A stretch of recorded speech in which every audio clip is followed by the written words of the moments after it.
Hi guys! Welcome back to my YouTube channel. Good morning, good afternoon, good evening sa ating lahat. Saan man tayo sulok ng mundo. Sana'y nasa mabuti tayong kalagayan at ligtas sa anuman masamang kapahamakan. At bago ang lahat, shoutout muna tayo sa founder ng Kalingap, Kuya Val Santos Matubang at Edna Vlogs, Kalingap Rob, syempre kay Jack Matubang, at sa lahat ng mga sponsor na walang sawa tumulong sa mga nangangailangan, more blessing to come. At syempre shoutout sa Kalingap Strikers, nandyan si Maria Ligaspi Vlog, Pexi Lixi, Ermagalo Mix Vlog, Hayats Mix Vlog, Selena Barbosa, syempre si Cel TV VX and Banat Bagsik, ang inyong tagapag-chismis. At ayan na nga syempre shout out tayo kay Tita Thankful at Migalabi shout out. At syempre Tita Lydia, Sis Melba Born, Langga Tin, Twindel and Charma. Migalabi shout out sa inyong lahat. At ayan na nga ano na naman ngayon ang ating reaction ngayon. Andyan sa ating thumbnail, andyan na naman ang itong isang babaeng lumabas sa sukmid para manggulo. Yan po ang ating title. At syempre din, nandyan din ang isang Bernie na walang ibang nagpapagulo din kundi siya din ay isang kasabwat ni Mariel. Ano? Paano natin hindi masabi na itong Bernie na ito ay hindi kasabwat ni Mariel? Kung saan-saan nagko-comment na puro paninira at puro kasinungalingan ang pinagsasabi para lang mabulabog ang nagsisilos dito sa aming Bibi Beyonce. Natural, marami ang magsisilos dahil marami ang nagmamahal. Kaya ang ginagawa niya, kung ano-ano ang paninira na kinukomment niya para mabulabog ang kalahatan. Ito lang po ang masasabi ko. Huwag po tayo magpatinag sa mga lumalabas ngayon, na lalong-lalo na yung Bernie at yung Mariel na nag-post sa kanyang Facebook. Tapos nung nag-live si Papa Eds ay bigla niyang dinilit ang pakay niya. Bakit ganun siya? 'Di ba? Girl, move on ka na. Dahil kailan ka lang nakilala, ha? Sinasabi nila, matagal na yan. Kailan ka lang nakilala ni Papa Eds? Nakilala ka niya, pero ikaw pa ang sumira ng kanyang pagkatao. 'Di ba?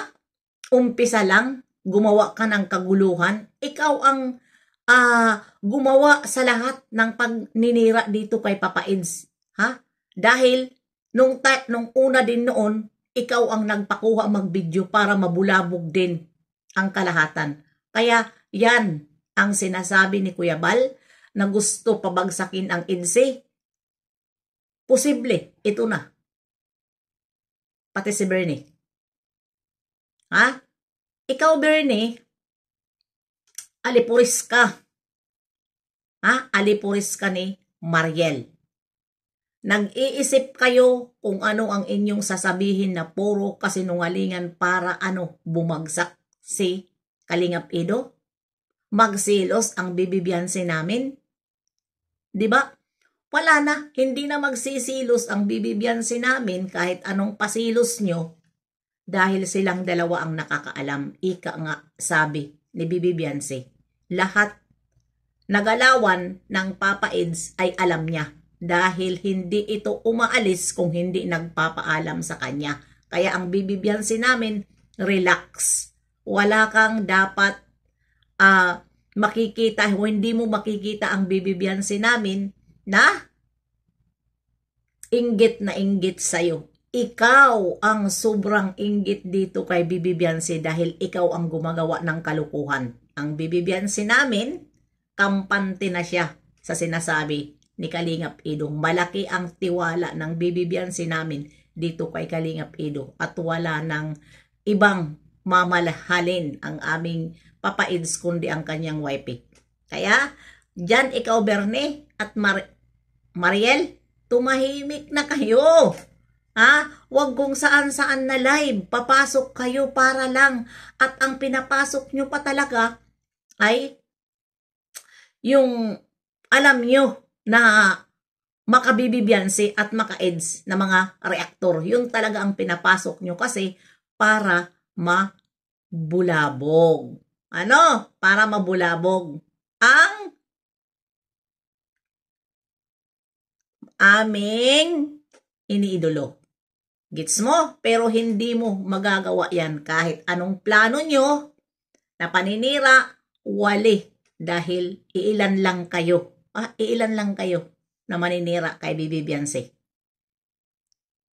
At kay Kalingap Ido. Marami kaming nagmamahal. Ha? Bakit ba pinagsusumiksik mo ang sarili mo dito kay Kalingap Ido? At bakit ba ikaw, Bernie? Ikaw ba ay si Mariel? Nagkukunyari ka pa Bernie kasi Mariel ka naman siguro, ano?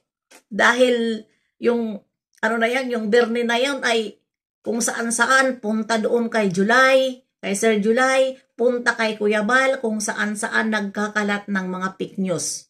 Para lang, ano, magalit ang mga viewer kay Papa Eds at mag-aaway-away na naman. Yun, pinapaaway mo ang aming Bibi Beyonce at Papa Eds. Yan ang ano mo eh. Yan ang pakay mo eh. Wala ka namang ibang pakay dito kaya lumabas ka sa Sockmade dahil nga sisirain mo sila. Diba? Niyaya mo si Papa Eds. Kung saan-saan sinamahan ka, yun pala ang plano mo. Diba? Pinakasamahan ka ng mabuti. Sinama ka kung saan, tapos kukuha ka ng picture, magpapabidyo ka. For what? Para ikalat? Diba? Para ikalat? Ganun ang ano mo. Style mong bulok, parang hindi kami nakakaano sa'yo. Nakakakuha ng mga plano nyo. Kuhang-kuha namin, paano na kayo kasi kami ng mga reactor. Ha? Papunta pa lang kayo, kami pabalik na. Ha? At syempre, maraming gumagawa ng kalukuhan na ganun. Kasi ang isang babae, kapag patay na patay sa lalaki, gagawa at gagawa yan ng paraan. Kasi nakikita natin sa mga pelikula, totoong buhay po yun.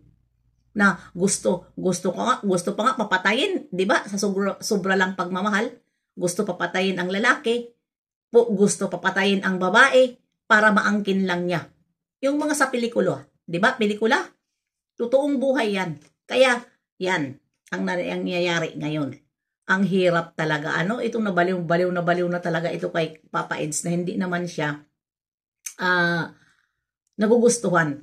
At doon sa nagsasabi, na bakit hindi si Kalingap Ido nagsasabi na hindi niya yung girlfriend, dapat wag na natin pilitin pa si Kalingap Ido at sinabi na niya na kaibigan lang niya yun. Hindi niya girlfriend. Tulad sa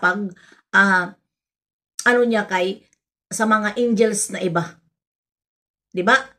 Kung ano ang trato niya sa mga angels na iba, yun din ang trato niya dito sa kay Mariel. Ito naman si Mariel dahil ang akala niya siguro ay nagkakagusto sa kanya na hindi pa naman siya niligawan.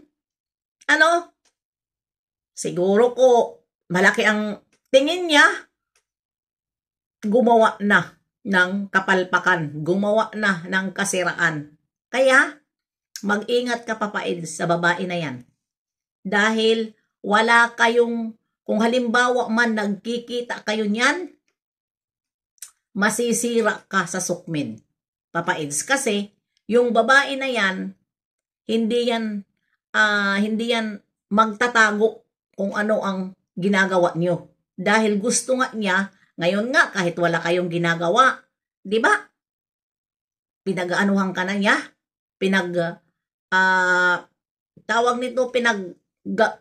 Ano ang ginagawa na sa'yo, di ba? Puro tarantaduhan, tinatarantado ka na kahit wala kayong ginagawa. Ano pa kaya? Kung palagi halimbawa man example lang yan. Di ba? Hindi pwede na hindi ilalabas sa babae na yan. Walang sekreto yan na hindi niya ibubunyag dahil nga yan ang plano niya na magkahiwalay kayo ni Bibi Beyonce at masira kayo sa Sockmade. Kaya yun ang plano sa babae na yan. Nagkakasabuatan. Ito hindi natin alam kung itong Bernie ba ay siya nga yan. Ano? Dahil imposible naman. Diyos ko, nagbe-Bernie-Bernihan. Hindi naman natin sabihin na si Bernie ito na kay Lola Damian na anak. Ginamit pa talaga si Bernie, Bernie ang pangalan. Kaya yan, mag-ingat na lang tayo. At huwag po tayo patinag sa babae na yan at yung Bernie na yan dahil lahat na mga comment nila ay puro po yun kasinungalingan. Gusto lang nila pabagsakin si Papa Eds at gusto lang para magalit kayo kay Papa Eds, magalit kung ano ang sabihin nyo, ayan, aalis si Papa Eds sa Sukmed. Kasi nga, maguguluhan Dahil nandyan kayo, ginugulo nyo. Kaya yun ang ginagawa nung Bernie na yan. Kaya, ayan, hanggang dito na lang. See you next live and upload. God bless sa ating lahat.